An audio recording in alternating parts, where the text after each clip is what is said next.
Makasih banyak ya nak. Semoga lancar terus rezekinya. Ucap ibu itu. Iya bu. Amin. Ucap Ayu bersamaan. Abraham pun membawa kantong plastik itu. Ayu masih saja menggandeng tangan Abraham sambil belanja keperluan untuk nanti. Abraham tersenyum meskipun tangan satunya agak pegal membawa barang-barang belanjaan, namun dia juga senang karena Ayu terus menggandeng tangan satunya.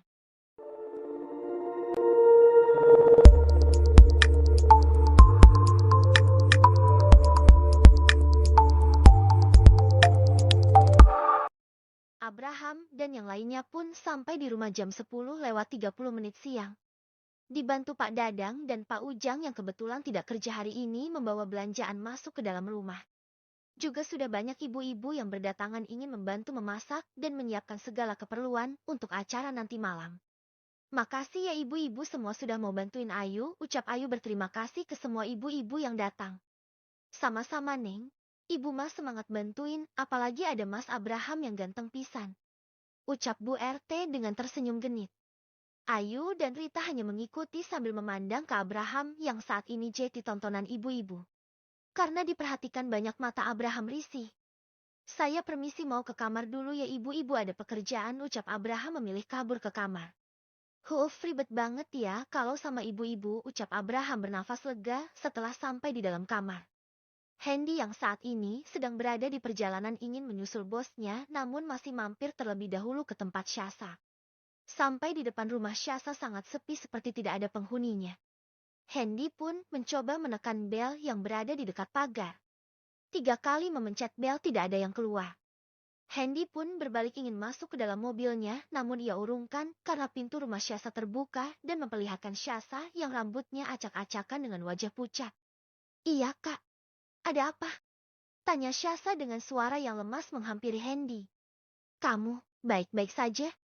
Tanya Hendy memperhatikan Syasa. Enggak kak, perutku mules banget. Udah 12 kali ke kamar mandi. Ucap Syasa. Ah, aku masuk dulu kak. Ucap Syasa yang langsung berlari masuk ke dalam rumah. Hendy khawatir melihat Syasa. Ia pun memilih mengikuti Syasa masuk karena pagar dan pintunya yang sudah terbuka. Assalamualaikum, ucap Hendy masuk ke dalam rumah. Namun sepi tidak ada orang. Hendy memilih berdiri di ambang pintu masuk. Syasa pun keluar dari kamar mandi dekat dapur dengan wajah yang sangat kusut dan pucat. Menghampiri kembali Hendy yang tadi dia tinggal begitu saja di luar. Aku antar cari obat saja. Wajahmu sangat pucat. Ucap Hendy setelah Syasa sampai di hadapannya. Nggak mau. Nanti kalau tiba-tiba mules di jalan gimana? Bisa-bisa keberojolan lagi. Ucap Syasa. Kalau gitu aku carikan obat saja. Pada kemana kok sepi? Tanya Hendy. Ibu sama bapak pergi ke kondangan teman kerja bapak, ucap Syasa memberitahu. Oh, ya udah aku carikan obat dulu. Apa ada yang kamu butuhkan lagi? Tanya Hendy sebelum pergi. Gak ada kak. Lemes banget aku. Ucap Syasa lalu merebahkan tubuhnya di sofa. Hendy memilih langsung berangkat mencari obat ke apotik terdekat. Agak susah karena jalanan di kampung sempit dan banyak orang lalu lalang tidak seperti di tengah kota. Sampai di apotik Hendy langsung saja turun dan membeli obat sakit perut. Setelah mendapatkan apa yang ia cari, Hendy langsung kembali lagi ke rumah Syasa, namun sebelum itu ia mampir ke minimarket membeli minuman isotonik untuk mengembalikan cairan di tubuh Syasa. Juga buah segar dan makanan ringan. Setelah berbelanja, Hendy pun cepat kembali ke rumah Syasa karena khawatir dengan keadaan Syasa. Namun sampai di rumah Syasa, Hendy yang langsung saja masuk ke dalam rumah melihat Syasa yang terbaring di atas sofa. Hendy yang melihatnya panik dan langsung saja menghampiri Syasa yang wajahnya sangat pucat. Syah, bangun. Syah, lo dengar gue kan? Syah. Hendy terus saja menepuk-nepuk pipi Syasa. Di depan rumah ibu dan bapaknya Syasa pun sampai. Ia heran karena ada mobil di depan rumahnya dan pintunya pun terbuka. Saat mereka masuk, mereka begitu syok karena melihat ada laki-laki yang sedang duduk di samping anaknya yang saat ini terbaring di sofa. Hei, kamu apakan anakku? Teriak bapaknya Syasa yang bernama Yohan. Fatma dan Yohan langsung saja menghampiri Hendy yang saat ini seperti maling yang ketangkap basah. Siapa kamu? Berani-beraninya sentuh anak saya. Johan menarik kerah baju Hendy dan ingin memukulnya namun terhenti karena Syasa membuka matanya. Apa sih ribut-ribut? Ucap Syasa lemas. Johan menghempaskan Hendy dan menghampiri Syasa yang wajahnya terlihat pucat. Apa yang terjadi, nak? Kamu diapakan sama dia? Tanya Johan dengan wajah yang begitu khawatir dan menahan amarah. Perut Syasa sakit dari tadi bolak-balik ke kamar mandi, Pak. Bu, Syasa enggak diapa-apain. Tadi Syasa lemes terus tiduran. Kak Hendy tadi bantuin Syasa buat beliin obat. Ucap Syasa menjelaskan panjang lebar meskipun saat ini dia sudah sangat lemas. Jeti. Johan tidak melanjutkan ucapannya dan beralih menatap Hendy. Iya om, saya hanya mau bantu Syasa. Tadi saya kira Syasa pingsan waktu saya sampai di sini. Maaf kalau saya lancang sudah masuk ke rumah om dan tante. Ucap Hendy menunduk. Saya dan suami saya yang minta maaf, nak. Memang suami saya sangat emosian orangnya. Ucap Fatma dengan lembut. Ini tante obatnya. Juga tadi saya beli minuman buat kembaliin cairan di tubuh Syasa. Ucap Hendy sambil menyodorkan kantong plastik kecil dan besar. Makasih ya nak, ucap Fatma lembut. Fatma menerimanya dan langsung duduk di sebelah Syasa dan meminumkan obatnya. Juga memberi minum yang sudah Hendy beli. Makasih ya kak. Maaf udah ngerepotin. Ucap Syasa tersenyum ke Hendy. Iya sama-sama. Enggak repot kok aku lagi libur. Tadinya aku disuruh Abraham buat jemput kamu dan ajakin kamu ke rumah Ayu. Ucap Hendy memberitahu maksud kedatangannya. Ya Allah aku sampai lupa kalau mau bantuin Ayu, ucap Syasa menepuk jidatnya sendiri. Gara-gara perut sialan Jeti lupa, gerutu Syasa. Emang ada apa di rumah Ayu? Tanya Fatma ke Syasa. Mau kirim doa 100 hari meninggalnya nenek Sarobuk, ucap Syasa memberitahu. Wah kok mama gak ingat ya? Kalau ingat pasti ibu tadi gak pergi ke kondangan. Ucap Fatma. Terus gimana dong? Kalau aku tinggal ke sana kamu gak ada yang ngurusin. Ucap Fatma bingung. Enggak papa tante lebih baik di rumah saja urus Syasa. Biar nanti saya beritahu Nona Ayu kalau Syasa sedang sakit. Ucap Hendy. Kalau begitu saya permisi tante, om. Ucap Hendy pamit dan menyalami tangan Fatma dan Johan bergantian. Iya, makasih ya Nas sekali lagi. Ucap Fatma tersenyum. Iya tante sama-sama, ucap Hendy lalu berlalu pergi keluar rumah. Pak anterin itu, dari tadi tim aja. Udah seujon juga. Gerutu Fatma mendorong suaminya agar mengantarkan keluar Hendy. Johan pun mengekor di belakang Hendy. Saat sampai di pagar Hendy pun menunduk sebelum masuk ke dalam mobil. Maafin bapak ya nak tadi sudah marah-marah sama kamu. Dan makasih ya sudah membantu anak saya. Ucap Pak Johan yang membuat Hendy mengurungkan niatnya masuk ke dalam mobil. Hendy pun tersenyum dan berbalik. Iya pak enggak apa-apa. Itu aja. Sama-sama pak, kalau gitu saya permisi. Assalamualaikum. Ucap Hendy lalu masuk ke dalam mobil. Johan melambaikan tangannya dan tersenyum melihat kepergian Hendy. Dia pun masuk ke dalam rumah kembali. Hendy pun sampai di rumah Ayu. Sebelum turun dia melihat sangat ramai orang di depan rumah Ayu namun tidak melihat bosnya. Lah dia di mana? Gumam Hendy ragu turun dari mobil. Pak Dadang yang melihat mobil Hendy pun melambaikan tangannya menyuruhnya untuk turun dan bergabung. Mau tidak mau Hendy terpaksa turun dari mobil. Assalamualaikum ucap Hendy menunduk setelah sampai di teras rumah Ayu dan ada Pak Dadang, Pak Ujang dan ibu-ibu yang sedang membungkus jajanan. Waalaikumsalam, wah temen Ayu semua ganteng-ganteng ya.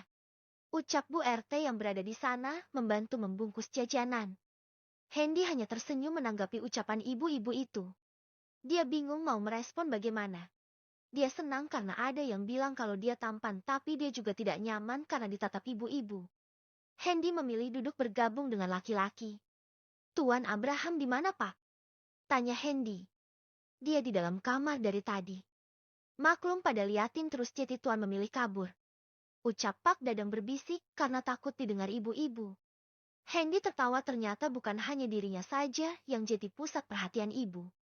Tapi bosnya juga. Kalau begitu aku mau lihat dia dulu lah. Siapa tahu dia pingsan di dalam kamar. Ucap Hendy berlalu pergi masuk ke dalam rumah. Sebelum membuka pintu kamar Hendy berpapasan dengan Ayu yang ingin ke depan. Kau udah lama? Syasa mana? Tanya Ayu karena Ayu tidak melihat Syasa, biasanya dia selalu nyari lebih dulu. Dia nggak ikut, sakit perut. Ucap Hendy. Lah, kapan mulainya? Tanya Ayu khawatir. Persisnya sih nggak tahu, tapi pagi tadi yang jelas. Jadi dia dan ibunya nggak bisa kesini ikut. Ucap Hendy yang berbicara santai. Oke, makasih informasinya, Kak. Nanti sama ke panti aku mampir ke rumahnya. Ucap Ayu. Abraham di dalam sini atau di sebelah? Tanya Hendy sebelum masuk ke kamar. Di sebelah Kak itu kamar yang ditempati tante, ucap Ayu memberitahu. Oke, aku ke dalam dulu kalau gitu. Ucap Abraham lalu menuju kamar sebelah yang ditunjukkan Ayu.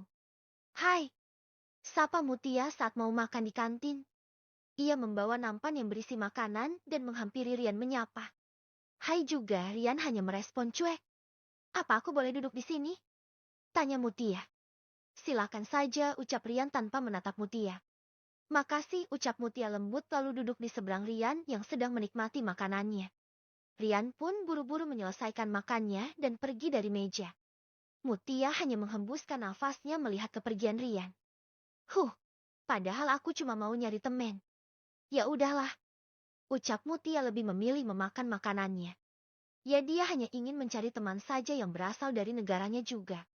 Karena dia takut jika bergaul dengan anak dari negara bebas ini.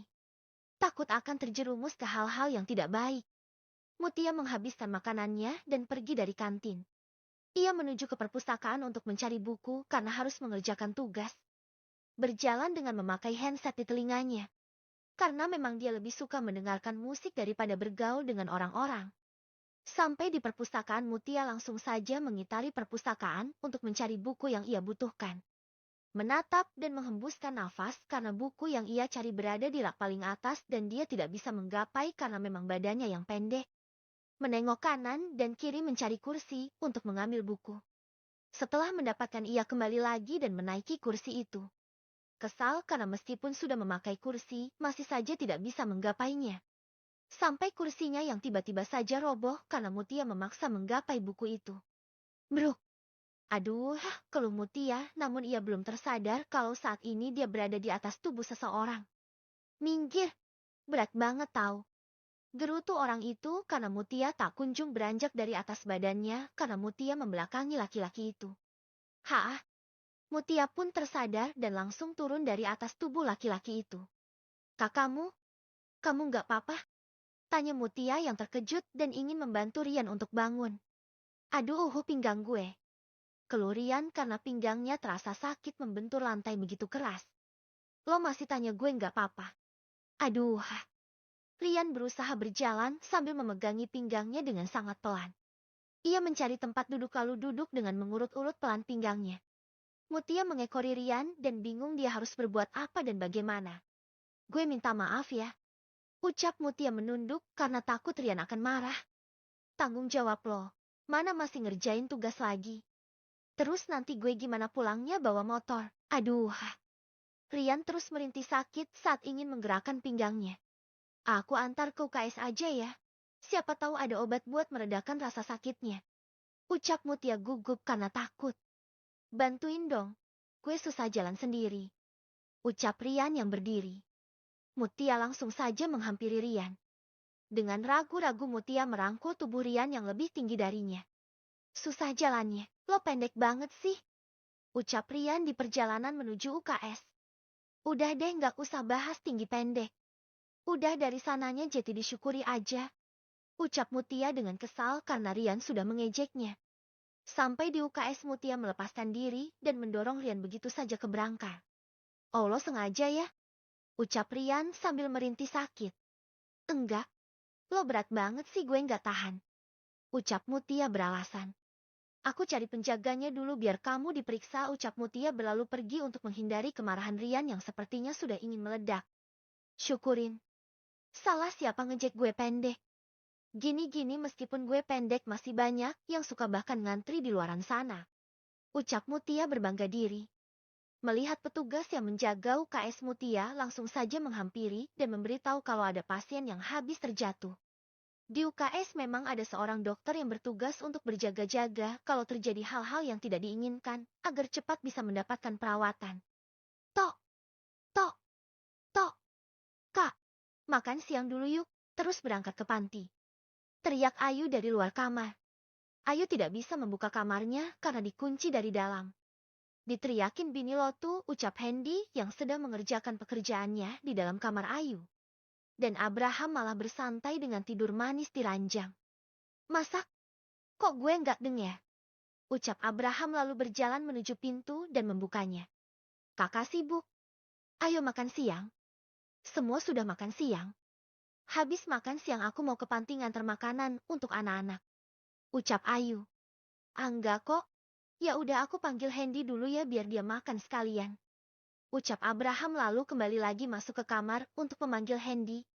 Ayu berlalu pergi ke dapur untuk mengambil nasi yang sudah disiapkan tadi beserta lauknya. Abraham dan Hendy keluar dari kamar dan melihat Ayu yang sedang membawa piring juga sendok. Makan di ruang tamu aja kak, kalau di dapur banyak ibu-ibu soalnya. Ucap Ayu tersenyum. Abraham tersenyum karena Ayu secara tidak langsung melindunginya dari para ibu-ibu genit. Selesai makan Abraham, Hendy, Ayu juga Rita bersiap-siap untuk berangkat ke panti. Mereka menaiki mobil sendiri-sendiri karena bagasi mereka tidak cukup jika hanya membawa satu mobil. Hati-hati mas ganteng, aku tunggu kembali ke sini. Teriak Bu RT saat mobil Abraham dan Hendy meninggalkan halaman. Hi, ngeri tetangganya Nona Ayu. Ucap Hendy bergidik merinding. Kalau kamu sama Syasaka nanti jadi tetanggaan Hen, ucap Rita tersenyum. Dia kemana sih? Harusnya tadi kan aku nggak ikut dan kamu sama dia. Gerutu Rita karena belum tahu Syasa sakit. Dia lagi sakit tante.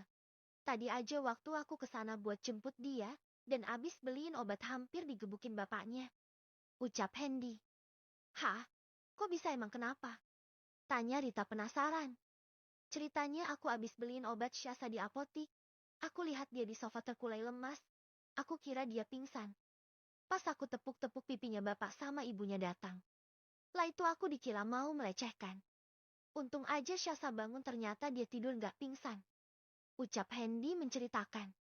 Hahaha, kalau Syasa tadi nggak bangun kamu udah babak belur dong. Tanya Rita sambil tertawa. Iya, untung Allah masih menyayangiku jadi mukaku yang ganteng ini masih bisa selamat. Ucap Hendy mendramatisir dengan wajah yang dibuat memelas. Iya, terus gimana bapaknya pas tahu kalau Syasa sakit? Tanya Rita. Awalnya dia hanya diem aja, terus pas aku pamit pulang dia minta maaf. Ucap Hendy sambil tertawa. Mungkin dia malu eks ya, atau gengsi mau minta maaf. Ucap Rita. Di mobil Abraham dan Ayu masih sama-sama diam, belum ada percakapan. Abraham bingung harus mengobrol apa. Begitu juga Ayu yang selalu deg-degan setiap ke-10 berada di dekat Abraham dan hanya berdua. Mem, enggak mau beli sesuatu? Tanya Abraham memecah keheningan. Ayu menoleh ke Abraham. Pingin beli telur gulur di taman depan, ucap Ayu ragu. Oke, kenapa kamu suka jajanan jalanan? Tanya Abraham heran. Yang murah kak, ucap Ayu tersenyum. Tapi kan itu nggak sehat yuk. Enggak higienis. Ucap Abraham. Dia tidak melarang Ayu makan makanan pinggir jalan, namun dia sebisa mungkin menasehati Ayu untuk mengurangi jajan pinggir jalan. Ayu menunduk, entah kenapa matanya berkaca-kaca. Abraham yang tahu perubahan wajah Ayu dan melihat Ayu meneteskan air matanya, dia langsung bingung dan memilih menepikan mobilnya di dekat taman. Kok nangis? Aku nggak bermaksud buat melarang kamu beli. Tapi mengurangi, jangan sering-sering beli. Ucap Abraham lembut lalu memasukkan Ayu ke dalam pelukannya. Ayu hanya diam dan menangis di dalam pelukan Abraham. Entah kenapa dia menjadi sensitif. Udah dong nangisnya. Ayo turun lalu beli. Nanti ditungguin mama sama Hendy. Ucap Abraham menenangkan Ayu. Perlahan Ayu pun keluar dari pelukan Abraham. Ia mengusap air matanya dan mengangguk. Abraham memutari mobil dan membukakan pintu milik Ayu. Ayu pun turun dari mobil. Abraham langsung saja menggandeng tangan Ayu masuk ke dalam taman untuk mencari penjual telur gulung.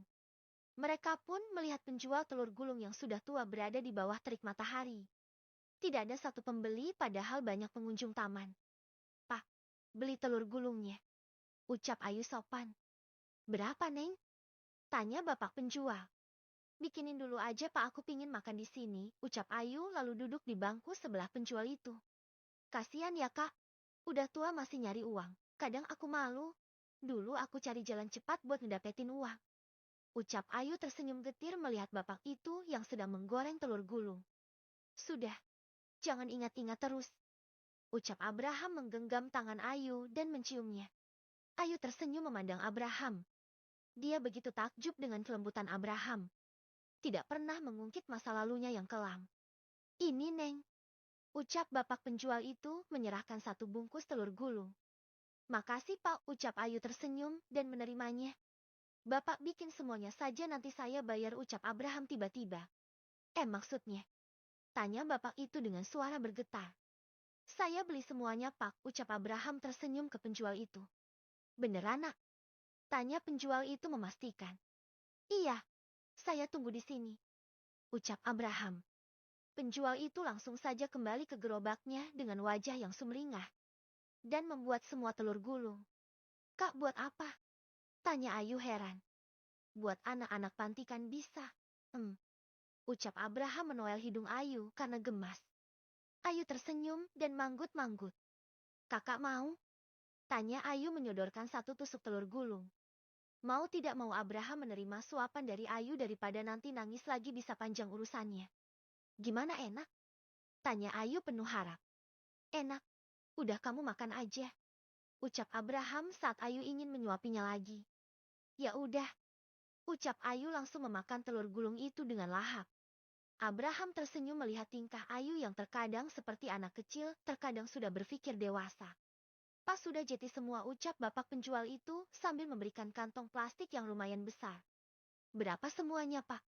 Tanya Abraham mengeluarkan dompetnya. 300.000 Nak, ucap bapak penjual itu. Abraham langsung saja mengeluarkan uang 5 lembar dan memberikannya ke bapak penjualnya.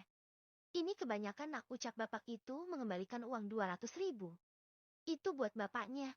Bapak segera pulang istirahat. Di sini sangat terik, ucap Abraham. Alhamdulillah, makasih ya Nak. Makasih Neng. Ucap bapak penjual itu dengan mata berkaca-kaca menyalami Abraham dan Ayu. Iya, sama-sama Pak, ucap Abraham tersenyum. Kalau begitu saya permisi ya Nak. Bapak mau pulang. Ucap penjual itu pamit. Dengan mengayuh sepedanya, dia begitu semangat mengayuh sepeda itu meskipun sangat terik. Ayo, nanti Mama nyariin. Ucap Abraham berdiri sambil menenteng kantong plastik. Ayu juga berdiri dengan masih membawa sebungkus telur gulung di tangannya. Mereka pun meninggalkan taman dan melanjutkan perjalanan menuju panti. Jalanan lumayan sepi meskipun hari ini weekend. Sampai di panti, Abraham dan Ayu langsung saja disambut anak-anak yang memang sepertinya sudah menunggu karena Hendy dan Rita sudah sampai lebih dulu di sana. Pelan-pelan ucap Ayu, tersenyum melihat anak-anak yang berhamburan ingin memeluknya. Kita kangen banget sama kakak, ucap anak-anak itu. Bantuin kakak yuk yang besar-besar buat nurunin oleh-oleh, ucap Ayu meminta tolong ke anak yang sudah besar. Abraham membuka bagasi mobilnya. Anak-anak pun menghampiri Abraham yang mengeluarkan barang bawaannya satu persatu lalu dibawa masuk ke dalam panti. Ayu mengajak anak-anak untuk masuk juga diikuti Abraham di belakang. Kamu kemana aja, Mama udah lama lo nungguin, ucap Rita berbisik. Sepertinya Mama akan mempunyai cucu. Ayu sudah nyicil mengidam. Ucap Abraham tersenyum jahil. Kamu serius? Tanya Rita dengan mata berbinar. Abraham hanya tertawa melihat ekspresi mamanya. Kok kamu malah ketawa? Serius enggak? Tanya Rita yang kesal karena Abraham tidak menjawab malah tertawa. Doain ya Ma, soalnya belum unboxing. Ucap Abraham berbisik di telinga Rita. Rita terbelalak tidak percaya dengan ucapan Abraham barusan.